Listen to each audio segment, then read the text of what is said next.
నమస్కారం. లక్ష్మి చెప్పే కథలకు స్వాగతం. వీణులతో వీక్షించటానికి సిద్ధం కండి.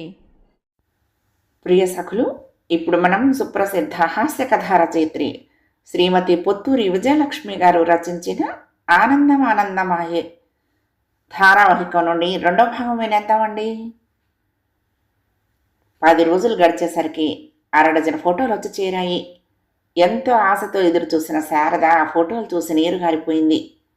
చిట్టిగాడు మంచి రంగు, మరి వాడి పక్కనుండే పిల్ల కనీసం వాడి రంగులో సగమైనా ఉండాలా? అదీగాక ఏ పిల్ల మొహంలో నేవడం లేదు అంది నీరసంగా.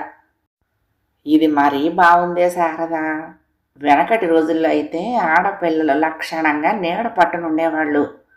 స్కూలుకో కాలేజీకో వెళ్ళినా ఏ రిక్షాలోనో వెళ్ళేవాళ్ళు. వారానికి ఒకసారి చక్కగా తలకి ఒంటికి నూనె రాసి పసుపు కచ్చూరాలు బావంచాలు తంగేడు పువ్వు వేసి పట్టించిన సున్నిపిండితో నలుగు పెట్టి కొంగుడుగాయతో తలంటి సాంబ్రాణి పొగ వేస్తే మెరుగు పెట్టిన బంగారంలా మెరిసిపోయేవాళ్ళు ఆడపిల్లలు. మరిప్పుడు ఆ పోషణ ఏది? అంత తీరిక ఓపిక ఎవరికి ఉన్నాయి? దానికి తోడు మగవాళ్ళతో సమానంగా ఎర్రటి ఎండలు స్కూటర్ల మీద తిరుగుళ్ళు, రాత్రింబవళ్ళు, చదువులు, ఉద్యోగాలు. నలుపు కప్పు వేసిపోతున్నారు. ఉన్న రంగు కూడా ఊడిపోతుంది. ఇహ నేవడం అంటావా? 16-17 ఏళ్ల పిల్ల మొహంలో ఉండే లేతదనం 25 ఏళ్ల పిల్లకి ఎక్కడి నుంచి వస్తుంది? అసలైనా కొంతమంది ఫోటోల కంటే విడిగా బాగుంటారు. మిగిలిన వివరాలన్నీ నచ్చితే ఓ మారు వెళ్ళి చూసొస్తే సరి అంది బాలమ్మ. ఆవిడ అంతగా చెప్పినా సరిపుచ్చుకోలేకపోయింది శారద. ఫోటోలన్నీ తిప్పి పంపించేశారు. ఓ 10-15 మంది ఫోటోలు పంపించారు. తర్వాత ఫోన్లు తగ్గిపోయాయి. రోజు ఆశతో పోస్ట్ కోసం ఎదురు చూడటమే. పార్థసారథికి ఆ మాట చెప్తే అవునంతే, అలాగే వస్తాయి, ఆ తర్వాత ఆగిపోతాయి అన్నాడు. అదేమిటి, పెళ్లి కాకుండానే సంబంధాలు రావటం ఆగిపోతే ఎట్లారా? ఆశ్చర్యంగా అడిగాడు కృష్ణ. వాటంతటవి రాకపోతే మనం వెళ్ళి వెతుక్కుంటాం. మనం వెళ్ళి వెతుక్కోవాలా? కృష్ణ ఆశ్చర్యం. అవును, ఒక మంచి మ్యారేజ్ బ్యూరో ఉంది. వాళ్ళు పెద్దగా ఫీజులు అవి కూడా తీసుకోరు. ఇసుక వేస్తే రాలకుండా ఉంటారు జనాలు. అంతా పద్ధతిగా పకడ్బందీగా ఉంటుంది. వారంలో ఒక్కరోజు ఒక్కో రంగంలోని వారికి కేటాయిస్తారు. సోమవారం డాక్టర్లు, మంగళవారం బ్యాంకు ఉద్యోగస్తులు, లెక్చరర్లు వగైరా, బుధవారం సాఫ్ట్వేర్ ఇంజనీర్లు, గురువారం ఐఏఎస్ వంటి గొప్పవాళ్ళు, శుక్రవారం చిరుద్యోగులు, నిరుద్యోగులు. మనవాడు సాఫ్ట్వేర్ ఇంజనీర్ కాబట్టి మనం బుధవారం వెళ్దాం అన్నాడు. శ్రోతలు నోరావలించారు. అంత తతంగా ఉందా అన్నయ్య గారు? నేను వస్తా అంది శారద. వింటుంటే నమ్మశక్యం కాకుండా ఉంది. అదేమిటో నేను చూస్తా అంది బాలమ్మ. అందరం ఒకేసారి కట్టకట్టుకుపోతే ఇబ్బంది అవుతుంది. వచ్చే బుధవారం నేను వీడు వెళ్తాము. ఆ పై వారం వీడు నువ్వు వెళ్ళండి. ఆ తర్వాత వారం మీ అత్తగారిని తీసుకుని నువ్వు వెళ్ళొచ్చు అన్నాడు పార్థసారథి. ఏంటి అన్ని వారాలు తిరగాల? ఎందుకు ఊరికే అన్నిసార్లు తిరగటం? మొదటిసారి వెళ్ళినప్పుడే చూసి సెటిల్ చేసేసి వస్తే సరిపోదా? ఆశ్చర్యంగా అడిగాడు కృష్ణ. ఎందుకు సరిపోదు? కాకపోతే కుదరొద్దు. నీ మొహానికి చెప్పిన అర్థం ఏడవదులే. అందుకే నేను చెప్పేది. కాస్త కళ్ళు తెరిచి మన చుట్టుపక్కల ఏం జరుగుతుందో చూస్తే కాస్త లోక జ్ఞానం అలవడుతుంది అంటే వింటావా? బుద్ధస్తమానం ఆ పిచ్చి వార్తలు చూస్తూ కూర్చుంటావు. దక్షిణాఫ్రికాలో వరదలు వచ్చాయి, జపాన్లో అగ్నిపర్వతం బద్దలైంది అంటూ ఎక్కడ లేని విషయాలు ఏకరవ పెడతావు. పనికిరాని పరిజ్ఞానం అంటే ఇదే అని మందలించి, బుధవారం 1 గంటకల్లా వెళ్దాం, రెడీగా ఉండు అని చెప్పి వెళ్ళిపోయాడు పార్థసారథి. వీడొకడు అసలు విషయం తప్పించి మిగిలిన సొల్లు కబుర్లన్నీ అరటి పండుల్చి చేతిలో పెట్టినట్టు చెప్తాడు అని విసుక్కున్నాడు కృష్ణ. బుధవారం రానే వచ్చింది. 12 కొట్టేసరికల్లా భర్తకి భోజనం పెట్టేసింది శారద. ఇవాళకి ప్యాంటు షర్టు వద్దులేండి, వియ్యంకుడి హోదాలో వెళ్తున్నారు, సాంప్రదాయ దుస్తులు ధరిస్తే సలక్షణంగా ఉంటుంది అని చెప్పి అత్తాకోడలంచు పంచ కట్టించి లాల్చి తొడిగించింది. భుజం మీద ఉత్తరీయం వేసి నుదుట చిన్న బొట్టు పెట్టింది. నాకే ముద్దొస్తున్నారు, ఇక అక్కడి ఆడపిల్లల తండ్రులందరూ మురిసిపోతారు అంది. కారులో పార్థసారథి ఇంటికి బయలుదేరాడు కృష్ణ. కారు హారణ వినగానే వాకిట్లోకి వచ్చాడు పార్థసారథి. లోపలికి రా, కాస్త కాఫీ తాగి వెళ్దాం అన్నాడు. కారులో నుంచి దిగిన కృష్ణను చూసి, ఏమిట్రో ఈ అవతారం అన్నాడు. సంతోషంగా గర్వంగా నవ్వాడు కృష్ణ. పెళ్లి సంబంధం కోసం వెళ్తున్నారు కదా, ఇలా వెళ్తే బాగుంటుంది దర్జాగా అని శారదే బలవంత పెట్టి ఈ బట్టలు కట్టించిందిరా. మరి ఇక నుంచి నా హోదా పెరిగింది కదా, మగపిల్లవాడి తండ్రిని మరి అన్నాడు. పార్థసారథి ఏదో అనబోయి మానేసి జాలిగా నవ్వాడు. లోపలికి వెళ్ళి కాఫీ తాగి బయలుదేరారు. సందులు గోందులు తిరిగి గమ్యం చేరారు. అదో డెడ్ ఎండ్. ఆ చివరన ఉంది ఈ మ్యారేజ్ బ్యూరో నిర్వహిస్తున్న ఇల్లు. సందు మొదటి నుంచి అంతా సందడిగా ఉంది. ఇరువైపులా ఇళ్లున్నాయి. గేటు ముందర వాహనములు నిలుపరాదు అని ప్రతి ఇంటి గేటు మీద స్పష్టంగా రాసి ఉన్న అన్ని గేట్ల ముందు కార్లు, స్కూటర్లు, బైకులు నిలపబడి ఉన్నాయి. నన్ను ఇక్కడ దింపేసి నువ్వు అక్కడెక్కడైనా కారు పార్క్ చేసుకురా అనేసి దిగిపోయాడు పార్థసారథి. అటు ఇటు తిరగ్గా పావుగంట తర్వాత స్థలం దొరికింది. కారు అక్కడ పెట్టొచ్చాడు కృష్ణ. ఎండ తీక్షణంగానే ఉంది. సోడా బండ్లు, ముంత కింద పప్పు అమ్మేవాళ్ళు, ఐస్ క్రీం బండి, చెరుకు రసం బండి, అక్కడంతా హడావుడిగా ఉంది. ఆ ఇంటి గేటు ముందు లెక్కలేనన్ని చెప్పుల జతలు. గేటు ముందర, లోపల, పైకి వెళ్లే మెట్ల మీద, పైన కారిడార్లోనూ నిండిపోయి ఉన్నారు జనం. ఏమిటో చాలామంది ఉన్నారు. ఏమైనా శుభకార్యం జరుగుతుందేమో, పోనీ మనం వెళ్ళి మరోసారి వద్దామా అన్నాడు కృష్ణ. ఏదో చెప్పబోయి మానేసి జాలిగా చూశాడు పార్థసారథి. జనంలో నుంచి ఈదుకుంటూ అతి కష్టం మీద మేడ మీదకు చేరుకున్నారు. కృష్ణకి చిరాకేసింది. ఈ జనం హడావుడి, దానికి తోడు అలవాటు కాని వస్త్రధారణ. శారదకి తన మాటే తప్ప ఎదుటివాడి గొడవ పట్టదు. వెళ్లే చోట ఏదో గొప్పగా మొగుడికి పూర్ణ కుంభంతో స్వాగతం పలుకుతారనుకుని ఇదిగో ఇలా పంచగట్టి పంపించింది. వద్దంటే వినలేదు. తనకేం హాయిగా ఉంది, నేనే చస్తున్నాను సర్దుకోలేక విసుక్కున్నాడు. పార్థసారథి అక్కడ పాత కాపే. ఏమండి రాజాగారు, ఇంకా కుదరలేదా? అరే రాధాకృష్ణ గారు, మొన్నేదో సెటిల్ అయినట్లు చెప్పారే, మళ్ళీ వచ్చారు అంటూ అక్కడ ఎవరెవరినో పలకరిస్తున్నాడు. నిమ్మకు నీరెత్తినట్లు కుశాలుగా ఉన్న మిత్రుడిని చూస్తే చిర్రెత్తుకొచ్చింది కృష్ణకి. మెల్లిగా అతడి భుజం తట్టాడు. ఈ కబుర్లు చాలే, మనం ఏం చెయ్యాలి అన్నాడు మెల్లిగా. ముందు ఫారం నింపి నమోదు చేయించుకోవాలి చెప్పాడు పార్థసారథి. మరైతే పద, ఫారం ఎక్కడిస్తారు తొందర పెట్టాడు. అదిగో అక్కడ అంటూ చూపించాడు. అక్కడ గుంపుగా ఉన్నారు జనం. మరి పద వెళ్దాం అంటూ బయలుదేరాడు కృష్ణ. ఇద్దరు హాల్లోకి వెళ్ళారు. హాలు పెద్దదే, కాకపోతే అంతమంది జనం ఉండేసరికి కిక్కిరిసిపోయింది. కింద నేల మీద చాపలు పరుచున్నాయి. వాటి మీద అంతా కూర్చుని ఉన్నారు. అందరి చేతుల్లోనూ ఫైళ్లు. మరొక పక్క గోడ మీద నోటీసులు రాసే బోర్డు తగిలించింది. దాని మీద కొన్ని వివరాలు రాసున్నాయి. 5 అడుగుల 10 అంగుళాలు అమెరికా సాఫ్ట్వేర్ ఇంజనీరు $8,000. 6 అడుగుల 2 అంగుళాలు అమెరికా సాఫ్ట్వేర్ ఇంజనీరు $10,000 అంటూ వివరాలు రాసున్నాయి. ఏమిట్రావి, రైళ్ల రాకపోకల్లాగా రాశారు కుతూహలంగా అడిగాడు కృష్ణ. పెళ్లి కోసం 1 రోజుల సెలవు మీద వచ్చిన పెళ్లి కొడుకుల వివరాలు. సమయం అట్టే లేదు కాబట్టి వీళ్ళని బతిమాలుకుంటే ప్రత్యేకంగా అలా బోర్డు మీద రాసి యుద్ధ ప్రాతిపదికన సంబంధాలు చూస్తారు వివరించాడు పార్థసారథి. వింతగా చూశాడు కృష్ణ. అంతలోనే అక్కడికి ఒక ఆవిడ వచ్చింది. అంతా గౌరవంగా నమస్కరించారు. ఆవిడే ఈ బ్యూరో నడుపుతుంది అన్నాడు పార్థసారథి. గద్వాలు చీర కట్టుకుని హుందాగా ఉంది. మెళ్ళో కళ్ళజోడు, చేతిలో కాగితాలు, పెన్ను. ఒక ఆయన భార్య జనాన్ని తప్పించుకుని ఆవిడ దగ్గరికి వెళ్లారు. మేడం, ఇంకా ఏం దొరకలేదు, ఈ నెలాఖరికి వాడు వెళ్ళిపోతాడు, ఎలా అన్నారు దీనంగా. వాళ్ళని చూస్తే ఎటువంటి కర్రుకు గుండెవాడికైనా కడుపు తరుక్కుపోతుంది. చూద్దాం, నా ప్రయత్నం నేను చేస్తూనే ఉన్నాను అనేసి కంఠం పెంచి, హలో వింటున్నారా?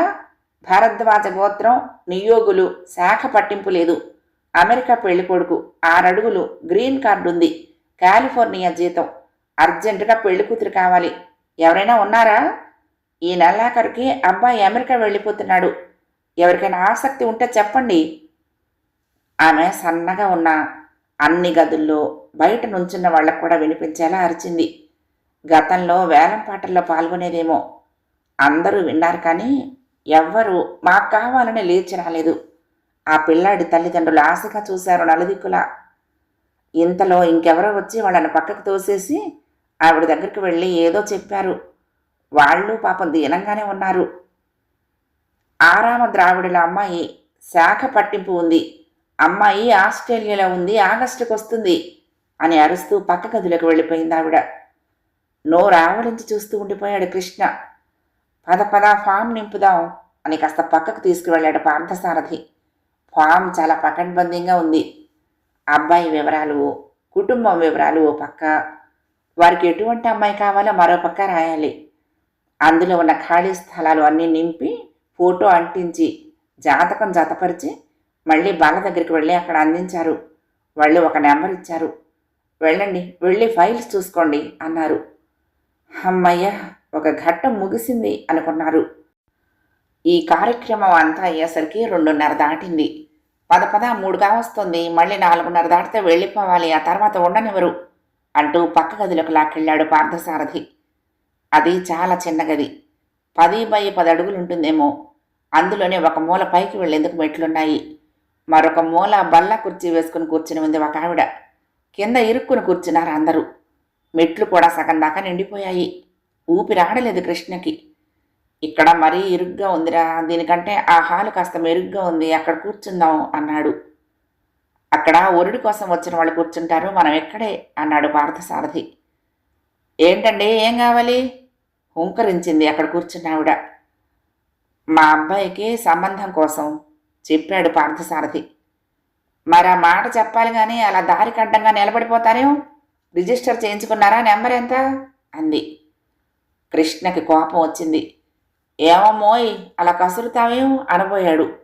పార్థసారథి మాత్రం నెంబర్ చెప్పేసి, మాకు ఎంసీఏ, ఇంజనీరింగ్, ఎంబీఏ చేసిన అమ్మాయిలు 82 తర్వాత పుట్టిన వాళ్ళ ఫైల్ ఇవ్వండి అన్నాడు.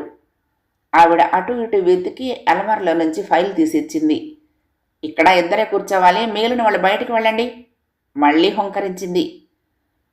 ఆ బాధ లేదు, మేమిద్దరమే వచ్చాం చెప్పాడు సారథి. ఆ ఫైలు చేతితో పుచ్చుకుని చోటు కోసం వెతకసాగారు ఇద్దరు. వీళ్లను చూసి పై మెట్టు మీద కూర్చున్న ఆడవాళ్ళిద్దరూ పిలిచారు. మేము ఇంకొక మెట్టు పైన కూర్చుంటాం, ఇలా రండి అన్నారు పై మెట్టు మీదకు జరుగుతూ. మెట్ల మీదున్న అందరినీ తప్పుకుంటూ 6-7 మెట్లు ఎక్కి అక్కడ కూర్చుని అమ్మయ్య అనుకున్నారిద్దరూ. మనం బయలుదేరిన వేళ విశేషం మంచిది, చోటు దొరికింది ఆనందపడ్డాడు సారథి.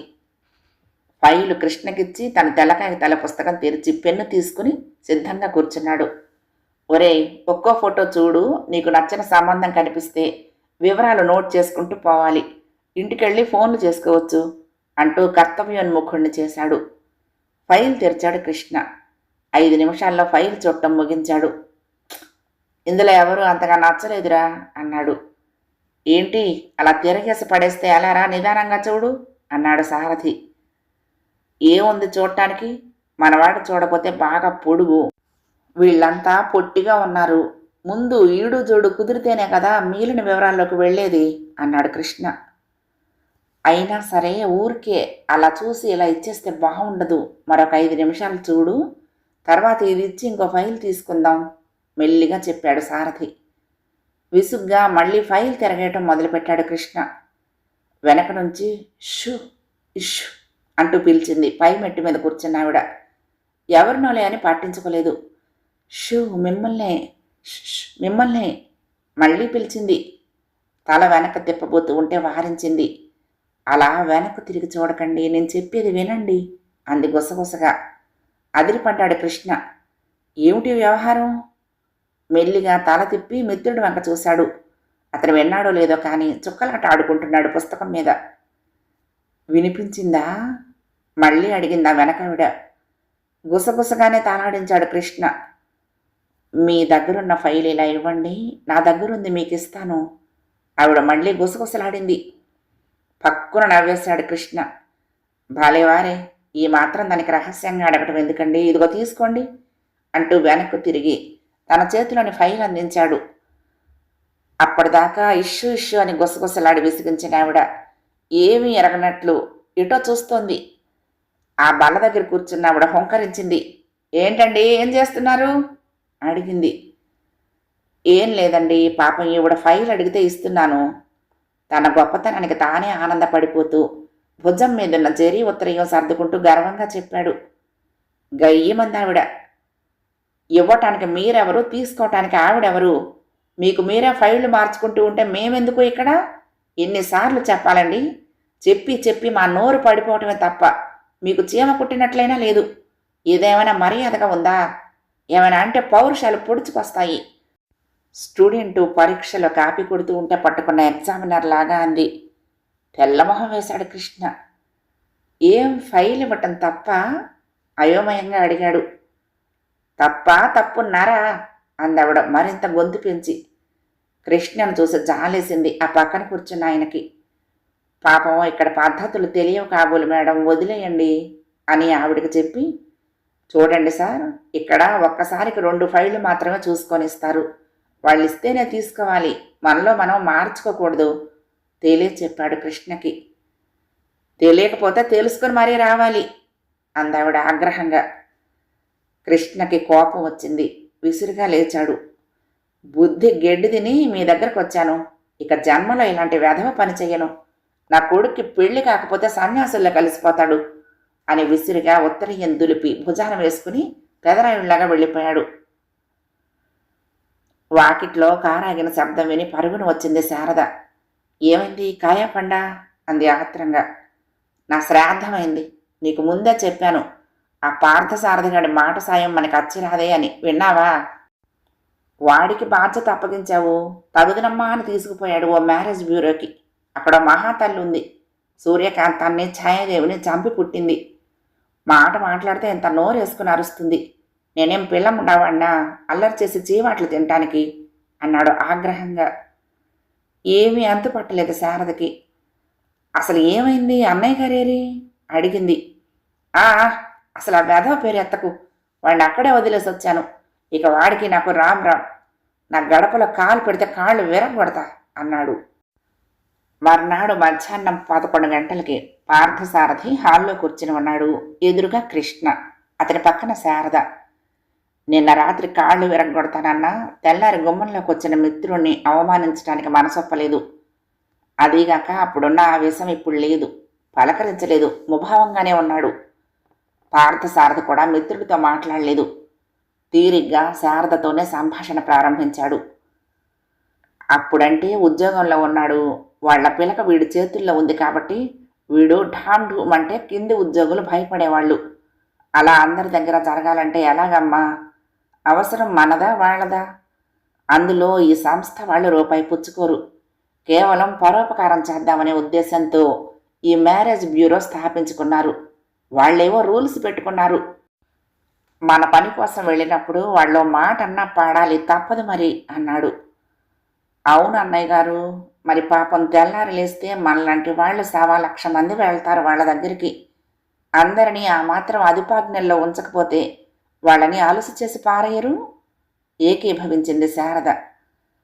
అది తెలివిగల వాళ్ళ లక్షణం. ఎలాగైనా నువ్వు సూక్ష్మగ్రాహివి. వీడి వదిలి నువ్వొచ్చుంటే బాగుండేదమ్మా అన్నాడు పార్థసారథి. ఇదంతా వింటున్న కృష్ణకి కోపం వచ్చింది. ఈ రూల్స్ పద్ధతులు నేను అక్కడికి వెళ్ళినప్పుడే చెప్పి ఆడవచ్చుగా. అప్పుడేమో అమెరికాలో ఆర్థిక మాంద్యం, ఫిలిప్పీన్స్ దీవుల్లో అకాల వర్షం వంటి పిచ్చి విషయాలన్నీ మాట్లాడావు కసురుకున్నాడు. ఎన్నని చెప్పాడవును అంటే ఊడుక్కుంటావు గాని ఆ పై మెట్టావిడ రహస్యంగా అడిగినప్పుడైనా బుర్ర పనిచేయలేదా? నీ మూలాన పాపం ఆవిడికి అక్షంతలు పడ్డాయి. ఆ రూపురేఖలు, వస్త్రధారణ చూసి కాస్త లోకజ్ఞానం కలిగిన మనిషి ఏమో అనుకున్నాను. లేకపోతే మిమ్మల్నైనా అడిగేదాన్నండి. అన్యాయంగా అల్లరైపోయాను అని చెప్పి పాపం చాలా ఇదైపోయింది చెప్పాడు పార్థసారథి. తల వంచుకొని తనలో తనే గొణుక్కున్నాడు కృష్ణ. మరి కాసేపు కూర్చొని లేచాడు పార్థసారథి. నేను ఊరు వెళ్తున్నా, వారంలో వస్తా అన్నాడు. తెల్లవారేసరికి ఒక ఫోన్ వచ్చింది కృష్ణకి. అది కృష్ణమోహన్ గారు ఇల్లేనా అండి అడిగారు. అవునండి, నేనే మాట్లాడుతున్నాను సమాధానం చెప్పాడు కృష్ణ. అయ్యా, నా పేరు సాంబయ్య. గవర్నమెంట్లో చిన్న ఉద్యోగం చేసి రిటైర్ అయ్యాను. వ్యాపార దృష్టితో కాకుండా పరులకు ఉచితంగా సహాయపడాలని పెళ్లి సంబంధాలు చూడటం వ్యాపకంగా పెట్టుకున్నాను. మీరు సరేనంటే నేరుగా మీ ఇంటికొచ్చి మాట్లాడతాను అన్నాడు. వెతకపోయిన తీగ కాలికి తగిలినట్లు అయ్యింది కృష్ణకి. అయ్యో, తప్పకుండా రండి. మేము మా అబ్బాయి పెళ్లి చేయాలనే ఆలోచనలో ఉన్నాం అని తన అడ్రస్ చెప్పాడు. మరొక గంటలో వస్తాను అన్నాడాయన. వెంటనే శారదను పిలిచాడు కృష్ణ. ఒక ఆయన వస్తున్నాడు, నువ్వు నీ పనులన్నీ తెమ్ముల్చుకొని కూర్చో. ఆయనతో మాట్లాడుతున్నప్పుడు నువ్వు పక్కనే ఉంటే నాకు సుఖం. లేకపోతే తర్వాత ఆయన ఏమన్నాడు, మీరేమన్నారు అంటూ భేతాళ ప్రశ్నలు వేసి చంపుకు తింటావు అన్నాడు. అలాగే అంది శారద. గబగబా వంట చేసేసి ఇస్త్రీ చీర కట్టుకుని కూర్చుంది. ఇదంతా వింటూ ఉన్న బాలమ్మ కూడా పూజా పునస్కారం ముగించి సిద్ధంగా కూర్చుంది.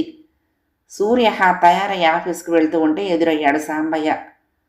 ఇంట్లోకి రాగానే, ఆ అబ్బాయినా పెళ్లి కొడుకు? చూడముచ్చటగా మహారాజులా ఉన్నాడు. అటువంటి కొడుక్కి తండ్రి కావటం మీ అదృష్టం అన్నాడు మెచ్చుకోలుగా. ఆయన వంక చూశారు అందరూ. చక్కగా ఇస్త్రీ చేసిన ఖద్దరు పంచ, ఖద్దరు చొక్కా, పైన కండువ, నుదుట విభూతి రేఖలు, కుంకుమ బొట్టు, చూడగానే గౌరవం కలుగుతుంది ఎవరికైనా. కూర్చోండి అని మర్యాద చేశారు. మంచినీళ్ళు, కాఫీ అందించింది శారద. కాఫీ అమృతంలా ఉందమ్మా అని మెచ్చుకున్నాడాయన. మా ఫోన్ నెంబర్ ఎవరిచ్చారు మీకు? మా గురించి మీకెలా తెలిసింది? ఎవరు చెప్పారు అడిగాడు కృష్ణ. అయ్యో, ఒకరు చెప్పాలా? నిన్న మీ దుస్థితి చూసి నాకు కడుపు చెరువైపోయిందంటే నమ్మండి అన్నాడు. కృష్ణకి పుండు మీద కారం చల్లినట్లు అనిపించింది. నిన్న మీరు అక్కడే ఉన్నారా? సంకోచంగా అడిగాడు. ఉన్నాను. మీలాంటి వారికి జరగవలసిన అవమానమేనా అది? మీకేం తక్కువ? ఇకపోతే మీ అబ్బాయికి కన్నొంకరా కాలొంకరా? దర్జాగా కాలు మీద కాలు వేసుకుని కూర్చోవలసిన మిమ్మల్ని పట్టుకుని ఆవిడ అన్నేసి మాటలు అంటుందా? కృష్ణ మొహం పెంకులా మాడిపోయింది. అది గమనించింది శారద. వాళ్ళు డబ్బు తీసుకోకుండా పనిచేస్తారట కదా, అందుకని అంత ఖచ్చితంగా ఉంటారట. అంతకు మించి ఈయన మీద చులకన భావం ఏమీ లేదుట్లేండి అంది. డబ్బు తీసుకున్నంత మాత్రాన ఎద్దంత గొంతు పెట్టుకుని అరుస్తానంటే ఎలా చెప్పండి? ఆ మాటకొస్తే నేను డబ్బు తీసుకోను. మరి నేను అరుస్తున్నానా? ఏదో సాటి వారికి చేతనైన సహాయం చేయాలనే ఆలోచనతోనే మీ వంటి మర్యాదస్తుల వివరాలు సేకరించి వాళ్ళ ఇంటికే వెళ్ళి సహాయం చేస్తాను. ఇదిగోండి దారి ఖర్చులకు ఉంచుకోండి అని ఓ 100 చేతిలో పెడితే తీసుకుంటానే తప్ప చెయ్యి చాపి నయా పైసా అడగను చెప్పాడు సాంబయ్య. ఏమోనండి, నిన్న ఆ మ్యారేజ్ బ్యూరోకి వెళ్ళొచ్చాక నాకు విరక్తి పుట్టింది చెప్పాడు కృష్ణ. అయ్యో, మీకేమిటండి, ఎవరికైనా విరక్తి పుడుతుంది. చేపల బజార్లాగా ఉంటుంది తప్పించి ఓ మంచి మర్యాద ఉండవు కదా. నిన్న మిమ్మల్ని అక్కడ చూసి అయ్యో పాపం అనిపించింది. అందుకే అతి కష్టం మీద మీ వివరాలు సేకరించి మీకు ఫోన్ చేశాను అన్నాడు. ఇంతకీ మీరు పెళ్లి సంబంధాలు కుదురుస్తారా అడిగింది శారద. కుదర్చటానికి నేనెవరినమ్మా, అంతా దేవుడి దయ. మీ వంటి మర్యాదస్తుల వివరాలు సేకరించి ఇదిగో ఇలా అందజేస్తాను అన్నాడు.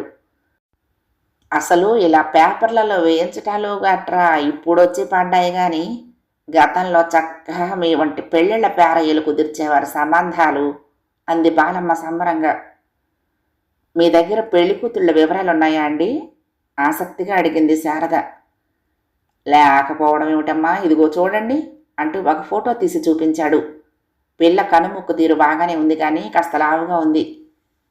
ఈ అమ్మాయికి మా అబ్బాయికి వరహీనం అవుతుందేమోనండి అంది శారద.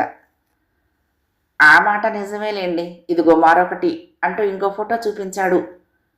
ఇదంతా చూస్తున్న కృష్ణకు చాలా సంతోషం కలిగింది. పద్ధతి అంటే ఇది.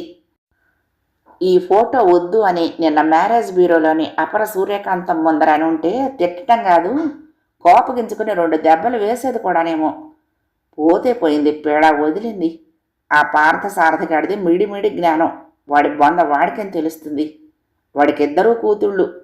ఒకరితేమో ప్రేమించి పెళ్లి చేసుకుంది, రెండో దానికి మేనర్కం చేశాడు. ఏదో వాడికి అన్నీ తెలిసినట్లు గొప్పగా ఫోజు పెడతాడు. పోయిన కన్ను పోతే పోయింది, ఉన్న కన్ను రామబాణం అన్నట్లు వాడి వెంట పడి అక్కడికి వెళ్ళటం మంచిదే అయ్యింది. ఈ సాంబయ్య గారు తారసపడ్డాడు. ఏ మాటకు ఆ మాట చెప్పుకోవాలి. నిన్న ఆవిడ అలా చీవాట్లు పెట్టబట్టేగా పాపం ఈ సాంబయ్య గారు తెల్లవారేసరికి వెతుక్కుంటూ వచ్చారు అనుకున్నాడు. రెండో ఫోటో శారదకు బాగా నచ్చింది.